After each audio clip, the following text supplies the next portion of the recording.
para hablar sobre ese tema y para eso está Natalia García, que la puede presentar mejor vos, ¿eh? Sí, es doctora en Ciencia de la Educación y especialista en... estudiaste la historia de la educación, sobre todo... reciente. La historia reciente, sí, ¿no? Bien, Natalia, servicios de inteligencia, una perspectiva histórica para saber, bueno, de qué estamos hablando hoy, que decimos Santiago Caputo, le dieron 100.000 millones, que se vuelve a llamar de nuevo la CIDE, y bueno, ¿cómo empezó todo esto? Bueno, es un tema de siempre, diría yo, en la historia y en la actualidad. Es un tema inoxidable de la historia argentina porque siempre el Estado, por supuesto, en su función de seguimiento policial, en su función preventivo-represivo, tiene, por supuesto, contemplada estas tareas de inteligencia por delitos, se supone, ¿no?, que tienen que ver, bueno, con asuntos federales, con asuntos que requieren de que los agentes estén en determinados ámbitos para recabar y acopiar información. El asunto que eso existe desde, bueno, uno puede remontarse a principios de siglo cuando se perseguía al anarquismo, al movimiento obrero en algún aspecto. Ese personaje, a lo largo que fue perseguido, de la persecución ya política, fue cambiando a lo largo de la historia, ¿no? Fue la chusma ultramarina que bajó de los barcos, fue el anarquista, fue el cabecita negra de los 40-50, el subversivo de los 70 y la cuestión sigue, ¿no? Yo creo que el asunto se pone complicado ahí por los años 50-60, cuando Argentina entra en ese cono de sombras liderado primero por la escuela francesa de la contrainsurgencia y luego directamente por la CIA, es decir, por la doctrina de la seguridad nacional. Ahí los servicios de inteligencia dejaron de mirar hacia afuera, cumplir ese mandato centinela de cuidar a la ciudadanía y miran, ¿no? Rotan y empiezan a mirar a su propia población. Y ahí... O sea, ya no para prevenir delitos. Exactamente. Hoy podríamos hablar de narcotráfico. Los servicios de inteligencia tendrían que... claro. O terrorismo, hechos de terrorismo. Argentina sufrió 2 hechos de terrorismo. Sí. Entonces empiezan a mirar hacia dónde. Empiezan a mirar a su propia población, pero en una construcción del perfil del enemigo. ¿Y dejan de lado eso? Por lo menos las principales fuerzas estatales están abocadas a esa cuestión, ¿no? Y que cobra esta palabra que fue, bueno, tan enunciada a lo largo de los 60 y 70, que es donde más centré mi investigación, que es la subversión, ¿no? Esa subversión internacional se infiltró y entonces hay que buscarla en todos los ámbitos de la vida social, familiar, sexual, educacional, en el ambiente, en el trabajo. Ahí la cosa se complica porque la información pasa a ser inteligencia y la inteligencia pasa a ser información. Y se complica... ¿Qué significa eso? Bueno, en la propia denominación, ¿no? Porque si historizamos un poquito el organismo principal, la CIDE, por ejemplo, vemos una coordinación de información, ya las palabras dicen cosas. En el 46 el peronismo centraliza toda esa inteligencia que estaba dispersa, fragmentada, pero que había crecido mucho, había que ordenarla. La centraliza, la uniformiza y la llama Coordinación de Información del Estado, ¿no? Sí. En el 56, ya plan con Intes, empieza todo este murmullo del comunismo internacional, con la Revolución Cubana. ¿Con Inter qué significa? Plan de conmoción interna del Estado, que es un asunto que emerge en un gobierno democrático y que viene con aspiraciones democráticas y de democratización y de levantar proscripciones. Lejos de eso, la verdad que en la materia la cuestión se profundiza y recrudece. Sí. Hay en adelante, del 66 en adelante, que tenemos un gobierno autoritario como fue el de Onganía, hay una proliferación vertiginosa, inédita promulgación de leyes represivas como nunca antes, y ahí es donde se hace mayor viraje. Pasamos de la coordinación de información del Estado a lo que sería la CIDECOM, pero que significa servicios de información del Estado, y ya la dictadura, la última dictadura cívico-militar, la verdad es que no tiene más que cambiarle la última denominación y la llama CIDE. Secretaría de Inteligencia del Estado. Sí, o sea que CIDE es de la dictadura. CIDE es de la dictadura y el edificio simbólico ya está construido, pero ¿qué pasa? ¿Cuál es la diferencia? Es el contexto, es un terrorismo de Estado, no es una dictadura cualquiera, es un Estado que se desdobla, se quiebra, sí. Va a tener una parte clandestina y oculta y otra oficial y pública, ¿no? Ese Estado, ese lado B de la dictadura se toma de los datos que se habían acopiado durante décadas, pero los dispone, bueno, a la peor de las resoluciones finales, como son la desaparición forzada de personas. ¿Y en ese momento qué datos se relevaban? Absolutamente todos. Absolutamente los todos. Ideológicos. Ideológicos, políticos, las orientaciones sexuales, las creencias religiosas. Por ejemplo, es poco sabido que algunas creencias, como por ejemplo, o grupos y sectores como los testigos de Jehová, fueron muy perseguidos, porque no creer en la nacionalidad era un problema en el marco de la defensa de la soberanía y la doctrina de la seguridad nacional. Así que mucho más de lo que creemos, y quizás en quienes no pensamos tanto también fueron perseguidos, ¿no? Fueron parte. Sí. Y hoy en día, ¿cómo es la estructura de la CIDE? Bueno, no sé cómo será en el cambio que se está dando en los últimos... Pero es algo medio oculto. Sí, desde ya que sí, y está bien, porque tiene, a ver, lo clandestino no necesariamente significa no cuidar el marco democrático, el marco institucional. Lo que no puede suceder es el uso de información que no se enmarca en casos judiciales. Creo que el espionaje, que eso también, ¿no? Uno advierte, por lo menos en el periodo que a mí me tocó estudiar, que la verdad es que la inteligencia de aquellos años, y creo que un poco es lo que también se da como fenómeno hoy, no se detenía ante la superioridad. No importa si había que investigar y hacer un informe pesimista o negativo de un ministro muy amigo del poder. Acá lo importante era la información y que quedara relevado, porque había que evitar, ¿no?, que esa subversión creciera. Entonces ese no miramiento de a quién se está investigando creo que continúa hasta hoy, y en ese marco de ilegalidad, o sea, la ilegalidad de antes debería ser lo que hoy no debería estar, ¿no? Que debería ser en un marco legal, en un marco judicial, o en una búsqueda de un bien mayor. Se espía, se persigue en pos de, por ejemplo, evitar la trata de personas, el narcotráfico. Bueno, eso así debería ser. Bueno, hoy la CIDE, te comento, Niki, está en manos de Santiago Caputo, que no se sabe qué rol juega en el gobierno, no tiene una designación oficial. Sí, el DIPI la tenía, a pesar que lo negó. Pero Santiago Caputo maneja 100.000 millones, es el Peaky Blinders, el jefe de los trolls. Es un tipo que tiene tatuado en la espalda un dibujo de, ¿cómo se llama? Hay un tipo, un Nostradamus argentino, Solari Parravicini se llama, y tiene un dibujo... ¿Que la Cruz Orlada? No sé qué tiene, no le vi la espalda a Santiago Caputo, gracias a Dios. Pero bueno... tanto mesiánico como en aquellos años. Total, y tiene también tatuajes de la mafia rusa. Livianito. Muy los joven. agentes que trabajaban en los servicios de inteligencia de la última dictadura se quejaban de tener pocos recursos económicos. Estarían... va a tener mucho. Bueno, ahora, justamente llamativo, ¿no? te digo cuál es la anécdota. Tenía 2 cuentas falsas y se la descubrieron a las 2. O sea que esperemos que... no sé, que haga un curso más o menos, o sea, porque si el jefe de los espías le descubre las 2 cuentas fake que tiene, está mal horno.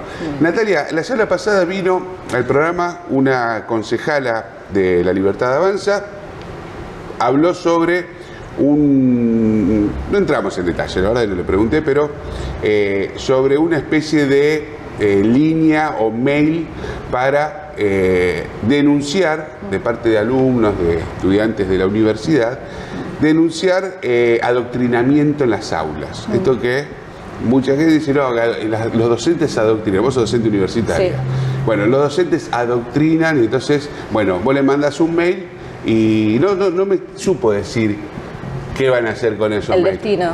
Claro, pero yo sé que conociendo un poco lo que vos has escrito, había algo así en la dictadura, ¿no? Porque se enojaban si les decía eso. Claro. No, bueno, como docente podría aclarar algunas cosas, pero como investigadora en este caso, yo advertiría de tener un poco de cuidado sobre los resortes que tocamos autoritarios en la sociedad, porque la verdad que la historia viene a dejarnos algunas lecciones que creo que deberíamos atender. Miren, les cuento cómo empieza esta investigación en una anécdota que creo que sintetiza bastante.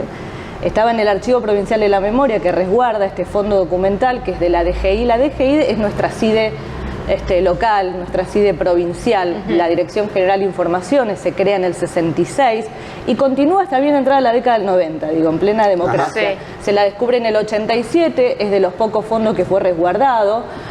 En cada primavera democrática mucho no se sabía qué hacer con ese lugar, tuvo su sede en Santa Fe, pero tenía su delegación rosarina, comandado por el ejército, con civiles que trabajaban en las tareas más rutinarias, los informes los hacían los oficiales de jerarquía. Yo estaba trabajando por otra investigación en el Archivo Provincial de la Memoria, que desde el 2006 trabaja muy bien, con un protocolo ajustado a resguardar los datos sensibles que son de una textura muy delicada, muy delicada. Y le pregunto por un sector de cajas a la responsable del archivo y le pregunto si esas cajas debería leerlas y me dijo, no, esas son las botoneadas. Me llamó mucho la atención la expresión, me explicó que eran las cartas que enviaban ciudadanos comunes para pedir, rogar, exigir.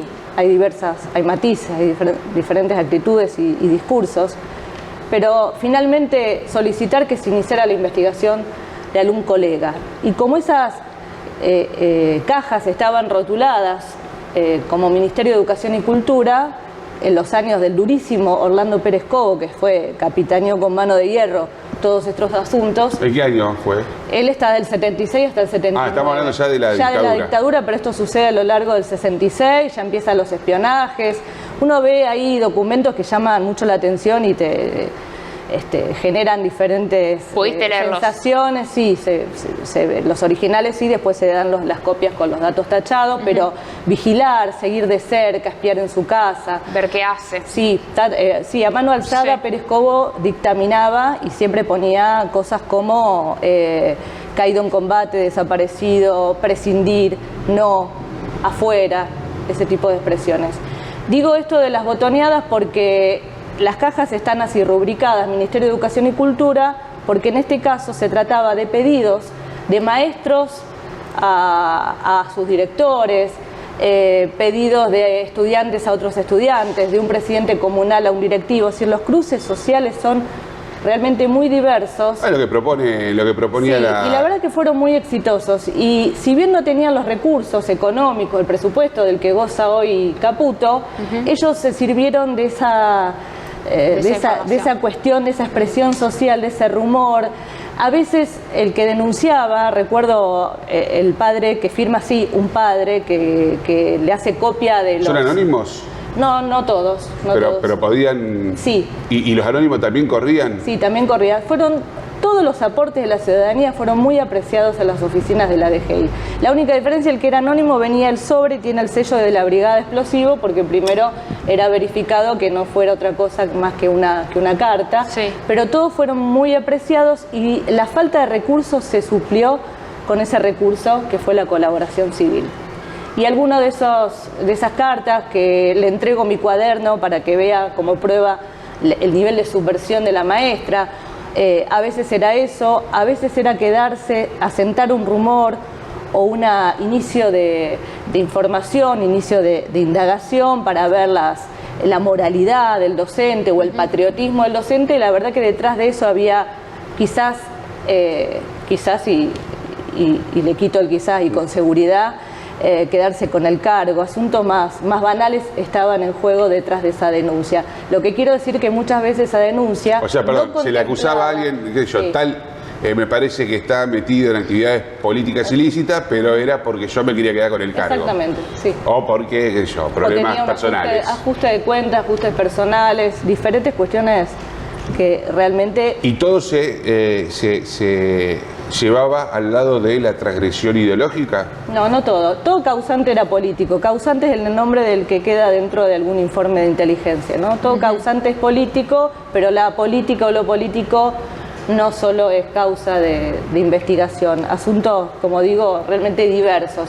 Lo que no podemos dejar de decir, o en todo caso a mí me queda como gran lección, si se quiere, de esta investigación, es que quizá alguna de esas denuncias, incluso sin ánimos de causar algo más que ese propósito de quedarse con un cargo, termina la desaparición forzada de un maestro. Sí, ¿no? o sea, esta propuesta nos retrotrae a una etapa muy oscura del país. Sí. Nada más que digitalizado. Claro, sí. Que Sí. no sabemos tampoco bien a quién llega. Y con redes ahora, no había, estamos hablando de Sí, una época que no había los redes. agentes de Y la fácil de DGI, me encontrar. imagino, en este momento estarían solamente mirando nuestras cuentas sociales y nuestras redes sociales, está todo bastante a la mano. Pero provocar ese sentimiento de mirar al otro y establecer una suerte de delación o denuncia macartista en el sentido de la línea ideológica, de la creencia o del posicionamiento que tiene un docente en este caso, me parece que es un enorme retroceso y de cuidar porque, bueno, no solo Argentina, este mundo va hacia un momento raro y autoritario. Yo diría que lejos de eso, la política y sus representantes deberían atemperar y poner en diálogo a la sociedad, ayudar a un diálogo más profundo. Creo que es un error grave. Sí, y no hay que no hay voluntad, no hay capacidad de diálogo, me parece, en algunos dirigentes, digo, ese es el problema. Sí. Cuando no sabes relacionarte, lo decía Verónica Grillo recién, fue un presidente que festeja con el perro, ¿no? Natalia, después cuando se habla mucho de estos temas, generalmente uno piensa en Buenos Aires, ¿no? Como que está hablando de la SIDA y bueno, todo lo que... Por ahí un montón de material. Pero vos hiciste un trabajo sobre Santa Fe, sobre Claro, Rosario y porque Santa Fe. la DGI en el 66... Que no es la FIP, no es la FIP. son Igual esta es la instalación de la FIP tampoco. Claro, no es fiscal el asunto, Claro. es político ideológico. Se crea para eso, corre para el territorio, pero en realidad ellos digo, la agencia y sus agentes que tenían estos personajes apostados en terreno, porque las formas de hacerse de la información es múltiple, espionajes de cartas, seguimientos, escuchas ilegales, bueno, todos los dispositivos que había en esa época, pero el territorio termina siendo el litoral, porque por ejemplo en el caso del docente en los 60, 70 se movía mucho, andaba por la Universidad Nacional de Rosario, el litoral, buscando el cargo y el mango. Así que, pero estrictamente la jurisdicción es una agencia que tiene, digamos, autonómica en muchos aspectos, presupuestariamente lo era. Lo bancaba el gobernador, eso. Lo crea el gobernador de facto del 66, lo banca el presupuesto de la provincia, continúa del 66 hasta los 90. ¿Se le daba mucha importancia a nivel de recursos? No tanto como quisieran los agentes, pero sí tenía su presupuesto, sus delegaciones, y en un momento en donde la conflictividad social se pone, bueno, muy álgida, Rosariazo en el 69, y muchas convulsiones sociales y políticas terminan como partiendo a la provincia en dos. Funciona la Cominsario y la Cominsafe, o sea, la Comunidad Informativa de Santa Fe para el norte y la Cominsario, Comunidad Informativa de Rosario, y ahí empiezan todas las otras actividades de enlace, como les llamaban, con las diferentes agencias. Es una comunidad informativa sin redes, claro, ¿no? claro. Pero sí tuvimos nuestra propia... servicios locales, sí. ¿Y nombres así pudiste saber de agentes? Sí, están los Cristiani era fueron 6 diputados de la Libertad Avanza, fueron a visitar a genocida, entre ellos estaba Marcote. Sí. ¿Marcote formó parte de eso? ¿Formó parte de el cura? ¿Formó parte de la banda? Digo, no por Marcote, pero sí cayeron presos, hay algunos que sean más visibles. Sí, o sea, Rondelo Barbaresi era el que más estuvo y el que termina de organizar. Rondelo Barbaresi, ¿de acá de Rosario? De Santa Fe. Y el nombre de Santa Fe ese. Cristiani es el nuestro, es el de Rosario, ¿no? Que estaba en el... Comisario, ¿no? No, el que ¿civil? termina... No, sí, son del ejército retirados, usan fuerzas retiradas del ejército y administrativos civiles. Sucede que son, obviamente, muchos de los nombres que aparecen ahí después coinciden con legajos y denuncias ya de la CONADEP de la década del 80. Sí, claro que sí. La diferencia es que quizás en Rosario, a nivel de estas patotas absolutamente ilegales que secuestraban y llevaban a los centros clandestinos, detención y tortura, eran más bien del brazo policial y de las fuerzas de seguridad. Mucha policía acá, sí. A diferencia de otros lados. Exactamente. En el caso de los servicios de inteligencia quedaron más... No, la policía por supuesto tenía sus propios organismos de inteligencia, pero la DGI trabajó más con las fuerzas militares un poco tratando de respetar el internismo castrense que tenían, que es otro asunto de la última dictadura, que es un problema que no logran solucionar. Che, ¿dónde se puede conseguir, sabes? El libro Prohistoria Ediciones lo publica. La educación clandestina se llama. Clandestina, sí. Lo voy a mostrar en pantalla. Sí, ahora vamos a hacer un insert. Así lo pueden ver. Ahí está. Bueno, gracias por venir. Se nos terminó el programa. Se nos terminó el programa. Sí, yo te tiré la pelota para que la presentes. Sí. Porque pensé que te iba a hacer cargo, Fabricio. Claro. Pero... Hasta la semana que viene.